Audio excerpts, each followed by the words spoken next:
Mesdames et messieurs, bonsoir. Vous êtes les bienvenus dans ce journal dont voici le sommaire. Les relations entre la Guinée et l'Égypte au beau fixe. En témoigne la visite d'État et d'amitié qu'effectuera demain 7 avril le président Abdel Fattah el-Sisi à Conakry. C'est le résultat de l'offensive diplomatique enclenchée par le président de la République. Comment aider les jeunes à mieux gérer les crédits contractés auprès des banques? La Banque centrale et l'Union européenne lancent une nouvelle opération. Des pères éducateurs sont formés pour démultiplier les notions apprises. La bibliothèque Djibril Tamsir Niane est officiellement ouverte au public depuis hier. Plus de 6000 ouvrages sont disponibles même sous forme numérisée. Bonsoir et bienvenue à tous. Le président égyptien effectuera demain une visite d'État et d'amitié en Guinée. Professeur Alpha Condé et Abdel Fattah el-Sisi échangeront sur le renforcement des liens de coopération entre le Caire et Conakry. Sanassi Keita revient sur l'historique des relations bilatérales à tous les niveaux entre les deux pays.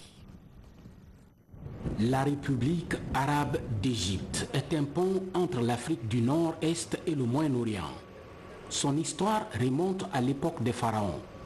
Des monuments millénaires bornent les berges de la fertile vallée du Nil, notamment le Sphinx et les pyramides colossales de Gigé. Avec plus de 92 millions d'habitants, l'Égypte est le troisième pays le plus peuplé d'Afrique, derrière le Nigeria et l'Éthiopie. Le président de la République, professeur Alpha Condé, a eu l'honneur de visiter avec une attention soutenue tous ces sites historiques et touristiques de ce grand pays des pharaons, avec l'espoir surtout de voir les relations d'amitié et de coopération mutuelle se consolider entre Conakry et le Caire. C'est ce qui justifie d'ailleurs l'arrivée ce dimanche 7 avril 2019 du président de la République arabe d'Égypte, président en exercice de l'Union africaine, Abdel Fattah el-Sisi, à Conakry, pour une visite d'État de 48 heures.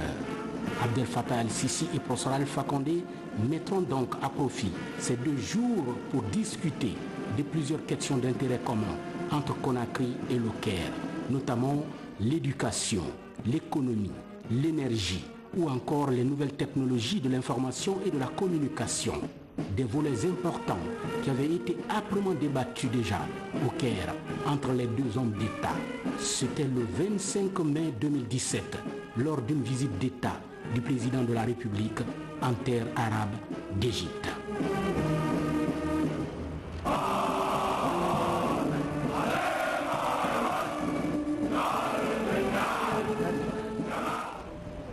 L'ambiance est de taille au palais Héliopolis du Caire entre professeur Alpha Condé et Abdel Fattah el-Sisi. Les 2 personnalités avaient longuement échangé sur plusieurs sujets importants dans le but de raffermir et de diversifier les relations de coopération qui ont toujours existé entre les peuples guinéens et égyptiens. Ces relations remontent depuis les années 50 avec les présidents Ahmed Sékou Touré et Gamal Abdel Nasser Hussein. 2 panafricanistes convaincus qui se sont fortement illustrés pour la cause du continent, de l'Organisation de l'Unité africaine, aujourd'hui Union africaine, et aussi du renforcement des relations d'amitié et de coopération entre Conakry et le Caire. Des relations importantes qui comptent consolider aujourd'hui et étendre surtout à plusieurs autres secteurs de la vie socio-économique. Professeur Alpha Condé et Abdel Fattah el-Sisi, pour le plus grand bonheur des 2 peuples, guinéens et égyptiens. Monsieur le Président Condé, j'ai été satisfait de notre rencontre aujourd'hui et ce qui a été révélé par la pluralité des aspects de coopération entre l'Égypte et la Guinée, non seulement sur le niveau des relations bilatérales, mais aussi dans le cadre de l'Union africaine. J'espère bien que cette coopération et coordination positive et fructueuse va continuer pour toujours. Mesdames et messieurs, autrefois, je souhaite la bienvenue au cher frère, Monsieur le Président Alpha Condé, le président de la Guinée et le président de l'Union africaine dans sa seconde patrie, l'Égypte, et je lui souhaite un séjour agréable au Caire. Pour cette première visite d'État au Caire, le chef de l'État a rappelé les relations historiques importantes qui ont toujours existé entre l'Égypte et la Guinée, sous la direction des présidents Ahmed Sékou Touré et Gamal Abdel Nasser Hussein. Merci mon cher frère. C'est très symbolique que ma visite ait lieu le 25 mai, car tout le monde sait le rôle que l'Égypte a joué dans la création de l'EUA et aussi dans la lutte de libération des peuples africains. En effet, ne n'oublions pas que l'UIA trouve son origine dans le groupe de Casablanca. Qui dit groupe de Casablanca dit le président Nasser, président Sékou Touré, président Modibo Keïta du Mali, le roi Mohamed V du Maroc, et Haïlé Sélassié d'Éthiopie et le président du Ghana, Kwame Nkrumah. C'est le groupe de Casablanca qui a été à la base de la création de l'UIA. Donc c'est vraiment symbolique que je me retrouve au Caire à ce 25, étant donné le rôle qu'a joué.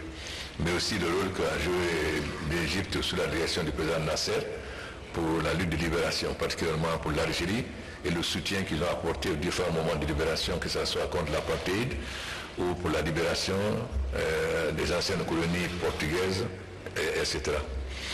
La Guinée, dès qu'on a une autre indépendance dans des conditions extrêmement difficiles avec la France, l'Égypte a été tout de suite à côté de la Guinée.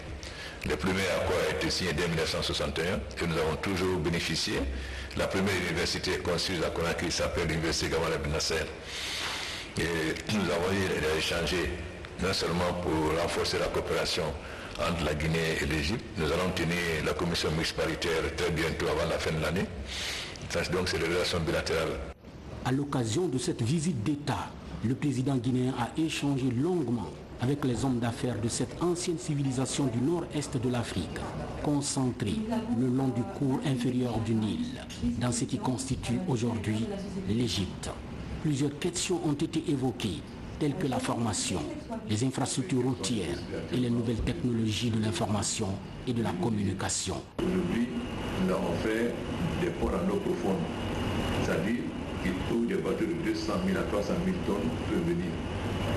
Ces bateaux, en partant en Chine, partent avec la bauxite. Au retour, reviennent vides. C'est pourquoi nous avons décidé avec le gouvernement chinois de faire comme ça un hub. C'est-à-dire, si un conteneur va aller par exemple au Sénégal, coûte $1000, en Côte d'Ivoire 1200, au Nigeria 1500, les bateaux qui reviennent vides peuvent transformer ces conteneurs à un faible prix et arriver à comme ça, transporter pour les emmener. Donc c'est d'abord un premier effort de transportement pour toute la sous-région. Deuxièmement, ça facilite l'installation de nouvelles usines. Donc nous encourageons les hommes d'affaires égyptiens à s'intéresser à ce secteur-là parce que là, toutes les conditions sont créées pour l'installation du secteur. Ensuite, évidemment, il y a les infrastructures. La Guinée a été dans le cadre au niveau des infrastructures, surtout routières et des chemins de fer. C'est un secteur extrêmement important. Et ensuite, il y a le secteur de l'immobilier. Conakry, Kaloum est une très vieille ville. Les maisons datent d'avant la Deuxième Guerre mondiale. Donc l'objectif aujourd'hui, c'est de faire des maisons sociales, développer les maisons sociales, faire déménager les populations et transformer la ville. Là aussi, je vous laisserai à l'ambassade le projet. Nous avons fait appel à une société de Singapour, la société qui avait fait la transformation de Singapour. Donc cette société nous a fait le plan de Conakry en 2040. Et ça aussi, je laisserai avec l'ambassade pour que vous voyez quelles sont les possibilités actuellement au début de l'immobilier. Enfin, il y a les mines, bien sûr. Déjà, Saviri, c'est dans l'or. Bon, il y a d'autres, nous avons d'autres à venir. Les 60 de l'or, les 60 du diamant.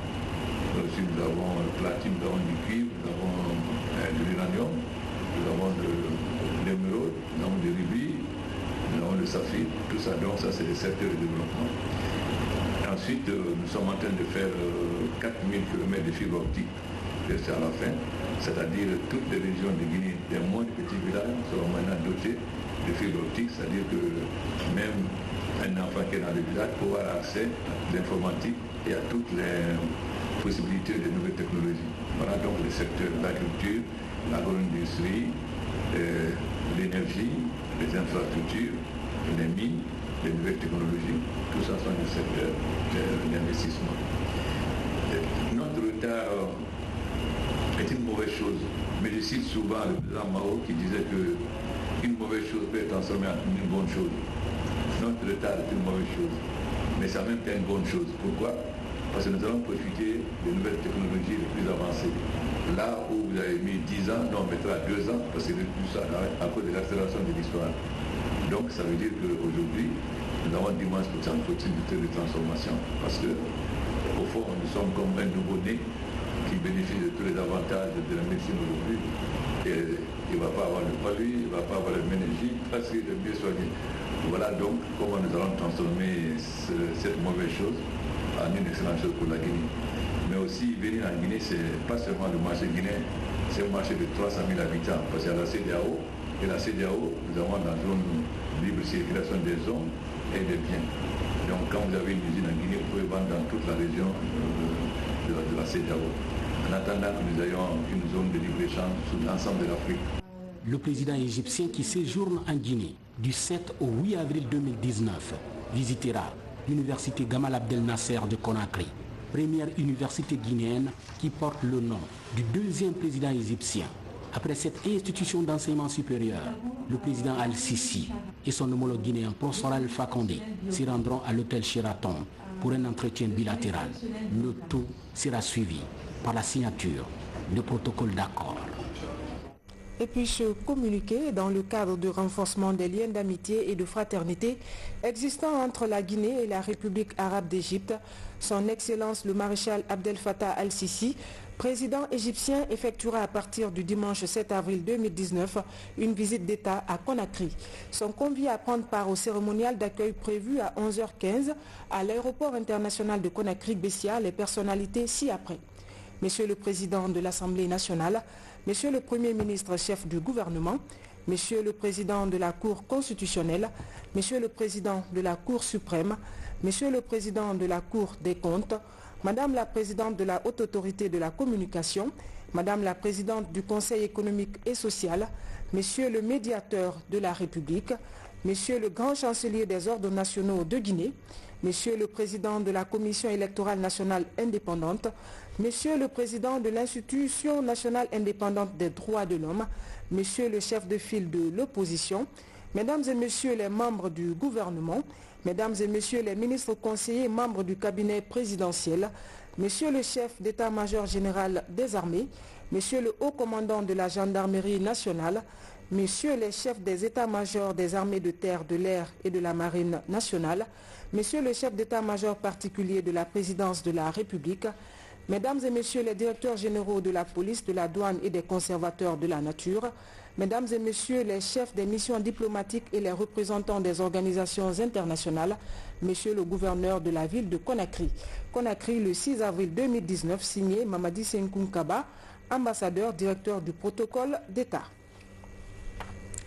Audience à la primature. Le Premier ministre chef du gouvernement a reçu des membres du Lions Club international. C'est un prélude de la rencontre de haut niveau qui doit se tenir à Conakry du 1er au 5 mai prochain. L'événement va mobiliser plus de 1500 participants venus de 21 pays à travers le monde. Les précisions avec Ousmane Bangoura. Pour la première fois dans son histoire, la Guinée va abriter du 1er au 5 mai prochain le forum du Lions Club international. Cet événement va mobiliser 1500 participants venant de 21 pays à travers le monde.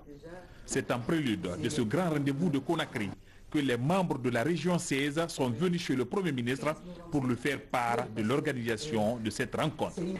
En Guinée, nous sommes à peu près 350 lions et 200 léos. La Guinée, pour la petite histoire, la petite Guinée est le premier pays d'Afrique de l'Ouest à avoir connu le Lions Club en 1954. Bien avant la Côte d'Ivoire, bien avant le Sénégal, c'est la Guinée qui a parrainé le Sénégal en 1957. Et la Guinée aujourd'hui entre de plein pied dans la cour des grands. C'est la première fois de son histoire que la Guinée va organiser cette convention. C'est la première fois que nous allons recevoir autant de participants pour cette manifestation en Guinée. Et c'est la première fois aussi que nous aurons à la tête de notre district une femme, à ma personne, qui va être investie en Guinée.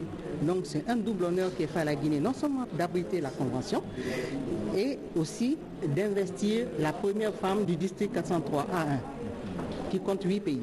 Les 350 lions de Guinée sont plus que jamais déterminés à faire de cet événement une affaire de tous. Le Premier ministre a mis à profit cette rencontre pour réaffirmer la volonté de son gouvernement d'accompagner le comité d'organisation pour la réussite de l'événement. Politique, la nouvelle équipe de la CENI, Commission électorale nationale indépendante, était au grand complet hier au ministère de l'administration du territoire et de la décentralisation. L'institution en charge d'organiser les élections et référendums en Guinée était allée présenter le nouveau plan d'action pour l'année 2019. La synthèse de la rencontre avec Mohamed Lamine Camara.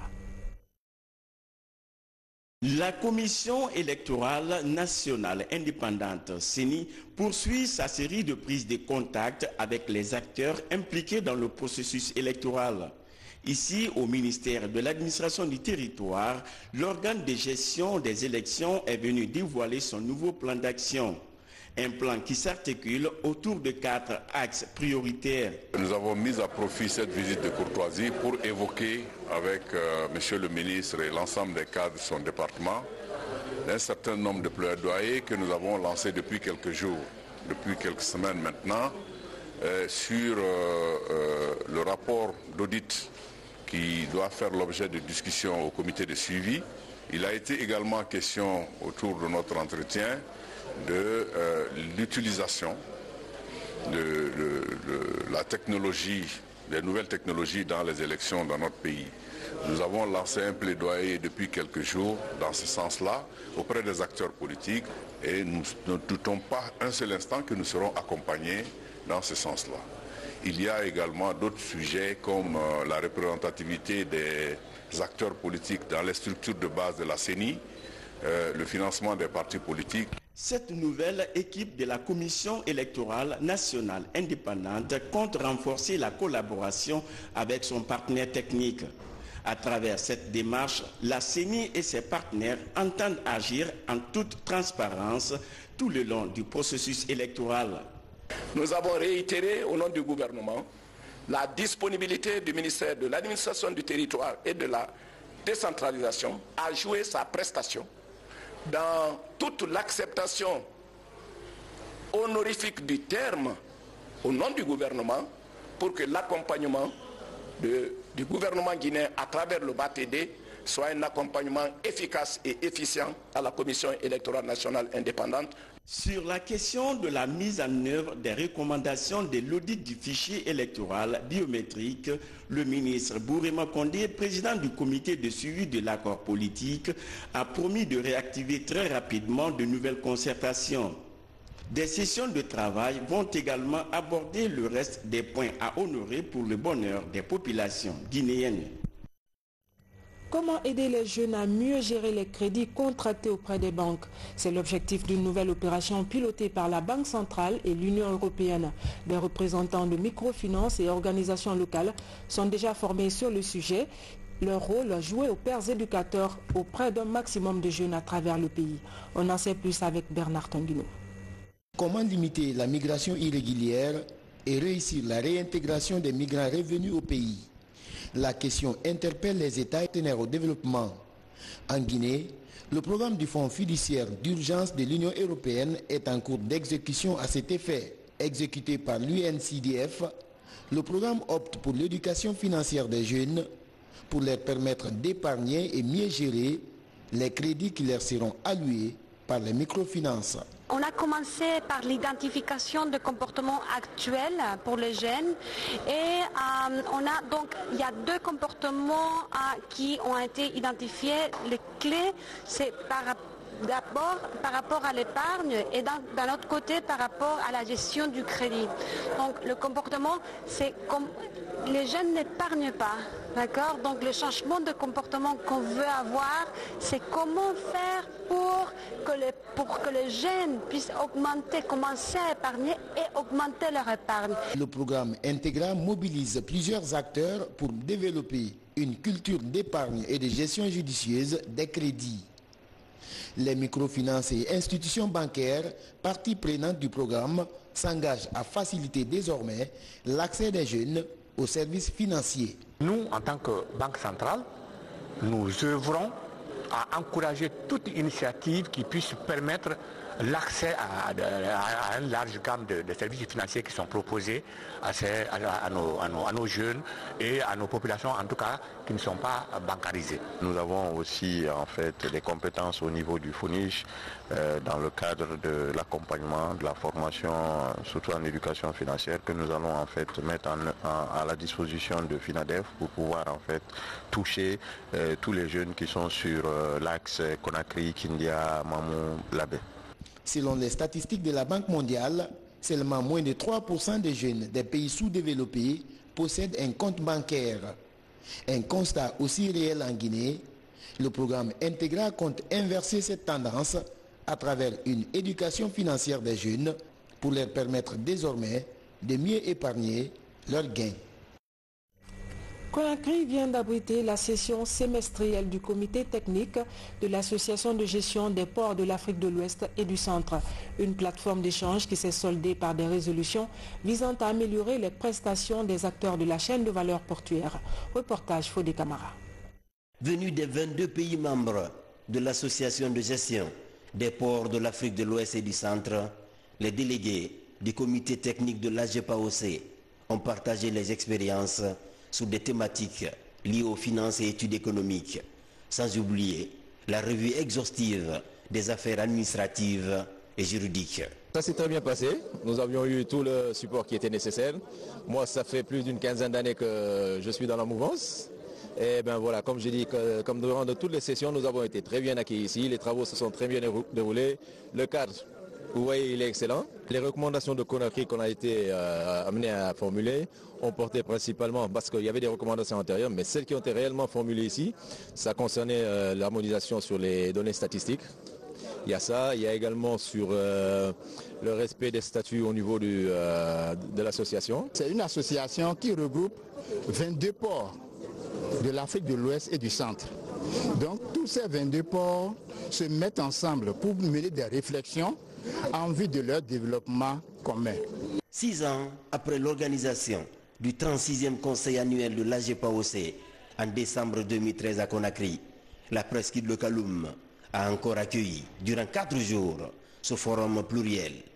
Des assises périodiques dont l'objectif est d'aider les ports à faire face aux nouveaux enjeux de la sécurité maritime, de la pollution de l'environnement marin et de la gestion judicieuse de la congestion portuaire pour plus de compétitivité. Les résolutions qui sanctionnent vos travaux reflètent le niveau de maturité des experts maritimes que vous êtes et sont l'expression de la volonté de l'AGPAOC d'imprimer une nouvelle dynamique à la gestion de nos ports. L'association de gestion des ports de l'Afrique de l'Ouest et du Centre est un organe spécialisé de l'OMAOC, Organisation maritime de l'Afrique de l'Ouest et du Centre. Un instrument d'intégration composé de 22 ports, membres titulaires et 4 membres observateurs stratégiques, dont le port du Havre en France et celui de Las Palmas en Espagne. La promotion des droits des personnes handicapées. La Guinée et la Sierra Leone viennent de signer un protocole d'accord dans ce sens. Sur initiative du PNUD, les deux pays ont un objectif commun, favoriser l'autonomisation de cette couche vulnérable. Sam Maratono. La Guinée et la Sierra Leone mutualisent leurs efforts dans la protection des personnes handicapées. Les ministres en charge de cette couche sociale des deux pays signent un protocole d'accord. La convention consiste à échanger d'expériences dans les projets d'autonomisation des personnes vulnérables. Le domaine retenu, c'est surtout de réaliser des actions allant dans le cadre du plaidoyer. Il faut faire la communication, il faut faire le plaidoyer pour plus de respect des droits des personnes handicapées. Il faut également travailler pour renforcer leurs capacités et nous allons travailler aussi dans le domaine de la collecte des données, des statistiques et tout, mais aussi favoriser leur autonomisation, leur inclusion. It is very exciting and I think overdue. C'est très intéressant, mais on devait faire ça depuis longtemps. Je suis très content pour aujourd'hui parce qu'à partir de maintenant, on a signé officiellement aujourd'hui, on ne laisse personne derrière.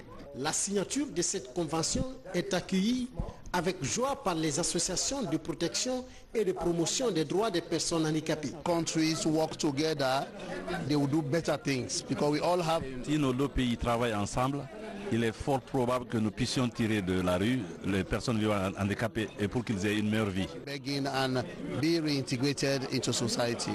Cette convention est le résultat de près d'une semaine d'échanges d'expériences entre les acteurs en charge de la gestion des projets de protection des personnes handicapées des deux pays. Des échanges pour mieux renforcer les techniques de promotion et de protection des personnes porteuses d'handicap.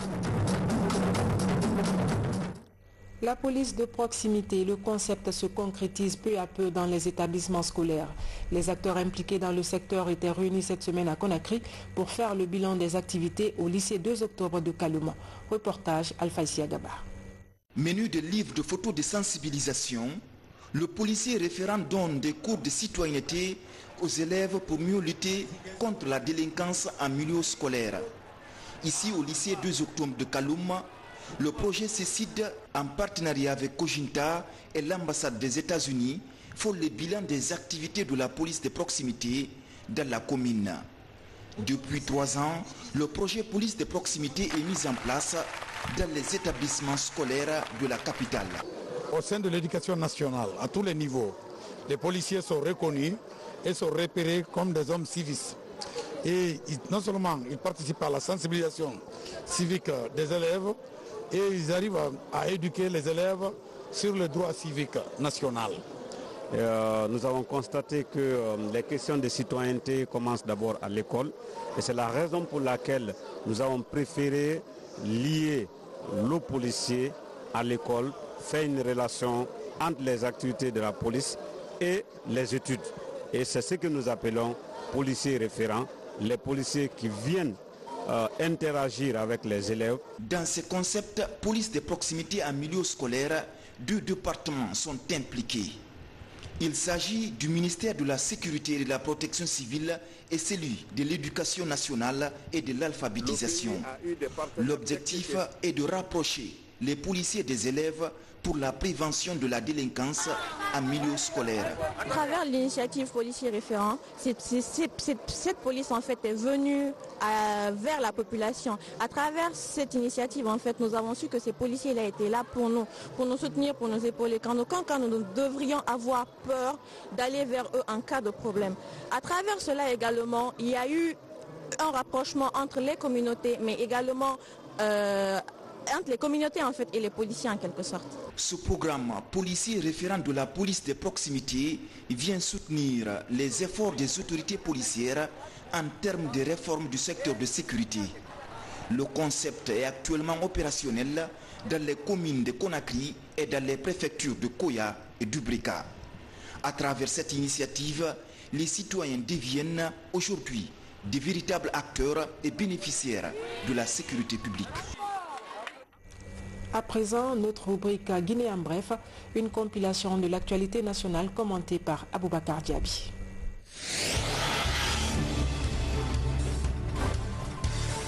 Le nouvel ambassadeur de la Guinée auprès de la République du Mali. Fodé Keita, ce diplomate guinéen, vient remettre des lettres de créance au président de la République du Mali, Ibrahim Boubacar Keita, l'accréditant en qualité d'ambassadeur extraordinaire et plénipotentiaire de Guinée au Mali. En acceptant de recevoir les lettres de créance, son Excellence Ibrahim Boubacar Keita a chargé l'ambassadeur Fodé Keita de transmettre à son frère et ami, son Excellence professeur Alpha Condé, président de la République de Guinée, ses chaleureuses salutations et ses vœux les meilleurs. Il indique que cette accréditation constitue un signe fort et marque la volonté mutuelle des deux pays d'œuvrer à la consolidation de leurs relations bilatérales et au raffermissement de la fraternité qui lie les peuples guinéens et maliens. En Guinée, le harcèlement sexuel des filles en milieu scolaire et universitaire est devenu un phénomène inquiétant. Pour freiner la pratique, l'APSUEC, l'Association pour la promotion des sports scolaires, universitaires et de l'éducation civique, vient d'entamer une série de conférences axées sur le harcèlement des filles dans les écoles et universités. L'objectif principal est d'informer les victimes, notamment les filles, que le phénomène est un délit, tout en leur expliquant qu'il y a des lois qui les protègent contre la pratique. Une manière aussi de montrer aux agresseurs ou aux personnes qui se livrent à cette pratique qu'ils s'exposent également aux corrections. Il faut dire que le harcèlement sexuel est un sujet d'actualité. Vous savez, l'éducation est non seulement l'outil, mais aussi le maillon essentiel de l'avenir d'une nation. Donc le harcèlement sexuel est considéré à nos jours comme l'une des pratiques les plus néfastes pour l'éducation de la jeune fille en milieu scolaire et universitaire. Et c'est pourquoi d'ailleurs, si vous avez remarqué, les agences du système des Nations Unies, que ce soit le PNUD, l'UNICEF, ont pris le taureau par les cornes en ce qui concerne la lutte contre le harcèlement sexuel, tant en milieu scolaire qu'en milieu de travail. Au sortir, n'est-ce pas, de cette conférence, j'ai quand même compris que le harcèlement sexuel est un délit qu'il faut combattre. Et l'objectif réel, d'ailleurs, de l'organisation, puisque nous sommes à l'ouverture de l'organisation de ces conférences sur le harcèlement sexuel en milieu scolaire et universitaire, on a compris aujourd'hui que le harcèlement sexuel est un phénomène social. Un phénomène social qui fait des ravages, puisque bien sûr, comme le conférencier l'a si bien dit, il y a des cas non révélés. Donc, si les victimes continuent de se taire, je crois qu'il y aura toujours des problèmes. Il faut que les victimes aient le courage, n'est-ce pas, de dénoncer les agresseurs pour que vraiment ces agresseurs-là soient punis conformément à la loi. À Mzirekouré, dans la région forestière, l'OIM renforce les capacités des membres de l'unité technique régionale et des comités de suivi de proximité sur les stratégies de coordination des activités de l'OIM en faveur des migrants. La trentaine de participants venus des 6 préfectures de la région s'approprient de la nouvelle dynamique mise en place par l'institution en faveur des migrants pour leur opérationnalisation et le meilleur suivi sur le terrain. L'objectif global visé par la présente session, c'est bien sûr le renforcement ici du dispositif mis en place dans le cadre de la gouvernance de la migration au niveau de la région de Zérébouré à travers l'apport des parties prenantes. Et cela va converger notamment ici au renforcement des capacités du cadre de concertation mis en place pour la région de Zérébouré. À Boké, les autorités préfectorales et leurs partenaires techniques et financiers se concertent pour mettre en place une stratégie de développement communautaire. Il s'agit d'identifier et de prendre en compte les besoins des femmes et des jeunes engagés dans le processus de développement de la préfecture.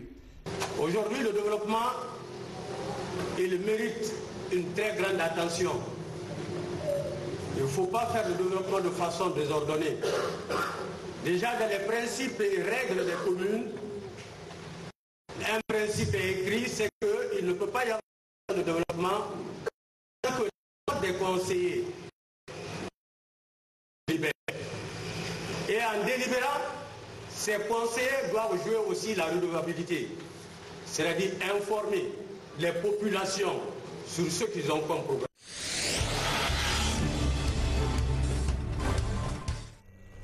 Et puis les populations de Dubreka sont sorties massivement ce samedi pour réitérer leur engagement aux actions de développement du chef de l'État. L'industrialisation de la commune, le désenclavement des zones de production et agricoles, la réalisation des infrastructures énergétiques dans la localité sont vivement salués par les fils ressortissants et résidents de Dubreka. Les émissaires du président de la République, professeur Alpha Condé, se sont dit satisfaits de cette marque de reconnaissance. Nous y reviendrons.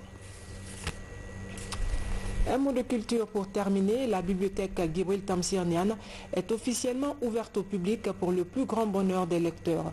L'on se rappelle, ce temple du savoir avait été victime d'incendie. Aujourd'hui, plus de 6000 ouvrages sont disponibles, même sous forme numérisée. Reportage à Marako Bassouma, Francis Collier. Depuis des temps immémoriaux, les priorités sont au service des princes Keïta du monde. Nous sommes les sacs à parole.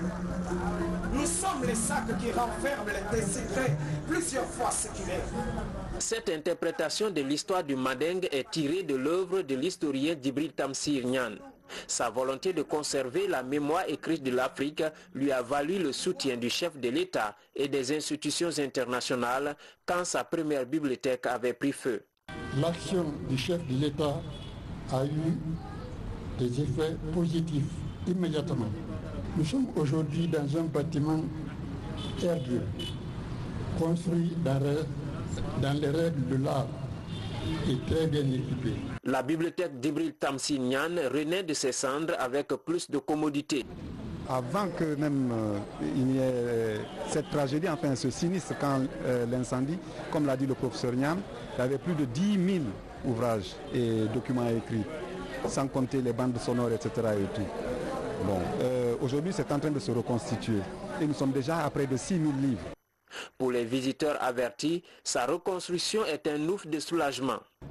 C'est avec une grande émotion que je suis là, devant un monument de l'histoire et de la culture africaine et devant une réalisation belle et utile pour les générations actuelles et les générations montantes. Vous savez, le professeur Djibril Tamsir Niane, c'est un monument. En Guinée, on ne connaît pas son importance, mais sur le plan international, il fait partie vraiment des vrais intellectuels du 21e siècle. Donc faire renaître sa bibliothèque était un plaisir pour nous, jeunes Guinéens, pendant l'année du livre. Et nous espérons que les jeunes Guinéens vont venir ici pour apprendre, pour se nourrir l'esprit.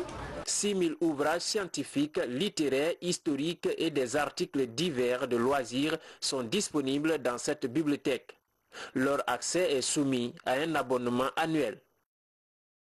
Ce communiqué avant de nous quitter, le gouverneur de la ville de Conakry, président du conseil de ville, a l'honneur d'informer les citoyennes et citoyennes de la ville de Conakry que sur invitation de Monsieur le Président de la République, chef de l'État, professeur Alpha Condé, son Excellence Abdel Fattah al-Sisi, président de la République,